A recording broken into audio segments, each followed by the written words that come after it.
Despite its documentary format, this show requires some intense suspension of disbelief. Welcome to Watch Mojo, and today we're counting down our picks for the top 10 absurd things in The Office that don't make sense. For this list, we're looking at the most ridiculous, nonsensical, and reality-shattering aspects of The Office, and ranking them based on their level of unbelievability. Be warned, there will be spoilers. Number 10, saying goodbye to Michael at the airport. Okay, this is a very sweet scene and everything, but really, how was Pam able to say goodbye to Michael without a boarding pass? She somehow managed to convince security to let her through, despite not having any of the essential documents or a very legitimate reason for doing so. She certainly couldn't have proven to them that her boss was leaving, and even if she did, that's not exactly an emergency worthy of bypassing protocol. No, he wasn't sad. He was full of hope. And for that matter, how did the camera crew manage to film when cameras are to be cleared separately by the TSA? Maybe they got a special permit or something, but this is a low-budget documentary about a Scranton paper company, so we seriously doubt it. Number 9, the documentary crew's filmmaking. In universe, this documentary is essentially a reality show. Therefore, it should have looked much rougher than it did. There are numerous instances where the show breaks the fake documentary convention and switches into traditional scripted TV territory. Question: what kind of bear is best? That's a ridiculous question. False. Black bear. For example, the scene where Jim imitates Dwight. You're telling us that the cameras were already perfectly positioned for the traditional over-the-shoulder AB camera shots? Identity theft is not a joke, Jim. Did they know beforehand that Jim was gonna do something goofy? And for that matter, what's with the flashy camera techniques? Like in the episode The Search, when it circles around the roof to dramatically reveal Michael. Michael? Hi. That is a planned, rehearsed, and scripted shot, not a genuine moment of discovery. Number 8, Andy's boat trip. I'll see you in 3 weeks. Okay. Let's face it, Andy's boat trip was a complete disaster. Not for him, but for the believability of the show's plot. You're telling us that Andy managed to trick David Wallace for 3 months without him catching on to the ruse? And The Office somehow managed to run brilliantly for 3 months without a manager? Whatever you guys have been doing this last quarter, I couldn't be happier with the numbers. Jim gives us some nonsense about how no one actually needs a boss and will just do their work anyway. But come on, that's just an excuse to explain away Ed Helms' absence. And to top it off, David decides not to fire Andy, despite him A, lying to his superior, and B, disappearing from work for 3 months. Dunder Mifflin has some incredibly lax standards. Number 7, not filming the Dundies every year. As we learn in season 2, the Dundies are a big deal for Michael. The Dundies! How can I explain it? I want you to create it. I'm happy that you all made it. He tries out new and incredibly offensive characters, he gets everyone together at Chili's, and best of all, he creates original and unique awards for his employees, even if they don't appreciate it. So why do we only see one more Dundies award ceremony? You would think, knowing Michael's personality and how important the night is for him, that he would force the crew to film every ceremony. Maybe he did and the crew simply refused to air them. Or maybe it was a real-life decision, and the producers didn't want to air a Dundies episode every season. It probably would get a little boring, but still. Stanley Hudson is a grump. Everybody knows that. But did you know that Stanley Hudson is also the face of a debilitating disease known as diabetes? Number 6, Michael didn't invite anyone to his wedding? In season 7, Michael leaves Pennsylvania behind to move to Colorado with Holly. The next time we see him, he is happily married with children, just as he always dreamed. Wait, record scratch? He's married and we didn't hear about it? Michael's dream is to be loved and accepted by everyone, yet he didn't invite any of his ex-colleagues to his wedding? And it's not like he thought everyone hated him and Holly, because everyone in the office supported them and genuinely celebrated when he proposed to her. Surely he would ride that wave and invite everyone from the office to their wedding. We're moving to Colorado. All of us? We never even hear a Scranton employee mentioning an invitation. Michael really did leave his old life behind. Number 5, the UK and US office worlds clash. The show established in the cold open of the seminar that David Brent, Michael's UK counterpart, exists in the universe of the American office. A nice guy.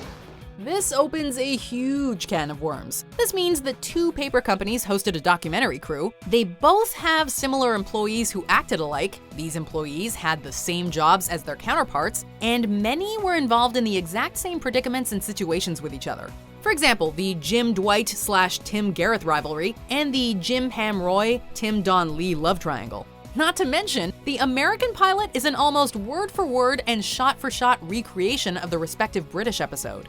Is this an example of the multiverse at work? Because that is way too much to chalk up to coincidence. Number 4. Ryan is rehired at Dunder Mifflin. Forget Andy not being fired. Why on earth would Dunder Mifflin ever rehire Ryan?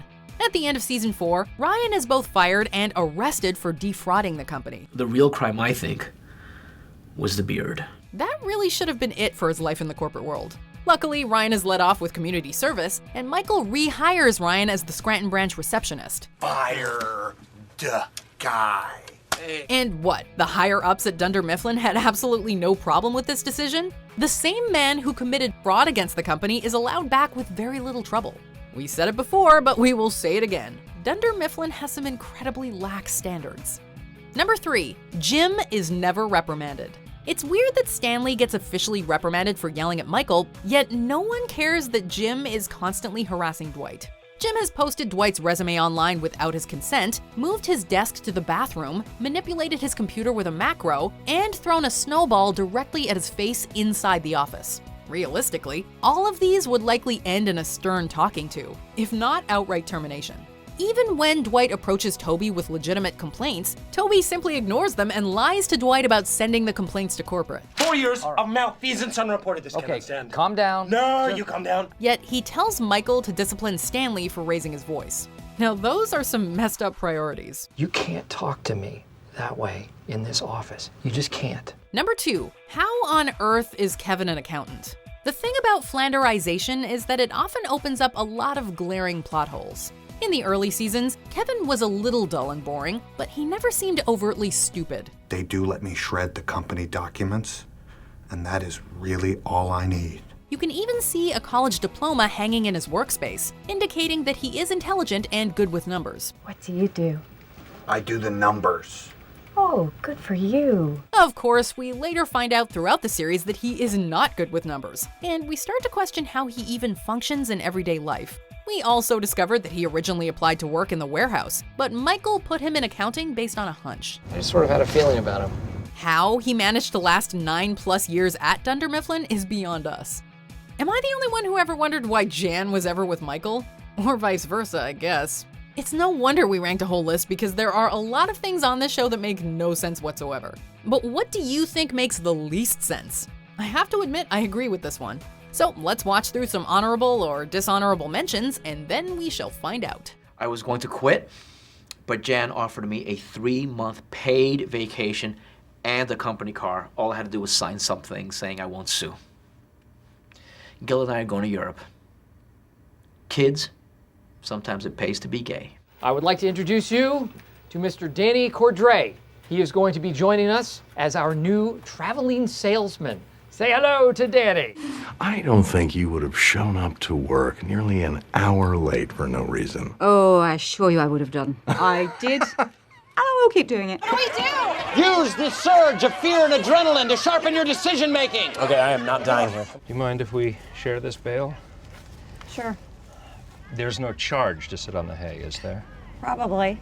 Before we continue, be sure to subscribe to our channel and ring the bell to get notified about our latest videos. You have the option to be notified for occasional videos or all of them. If you're on your phone, make sure you go into your settings and switch on notifications. Number 1, how does the Scranton branch even function? Honestly, how does the Scranton branch manage to bring in money? Movie Monday. The only cure I know for the Monday blues is Varsity Blues. For one thing, half the staff are utterly incompetent.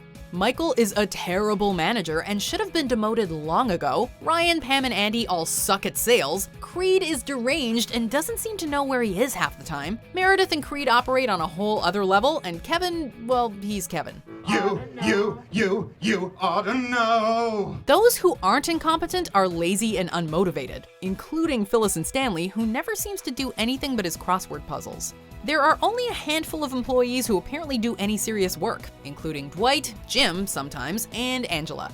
The place is an absolute circus, and those don't usually sell paper. Call Michael and Stanley, Jim, Dwight, Creed. Call Anthony and Kelly for your business paper needs. Dunder, Mifflin, people, persons, paper, people. Dunder, Mifflin. Do you agree with our picks? Check out this other recent clip from WatchMojo, and be sure to subscribe and ring the bell to be notified about our latest videos.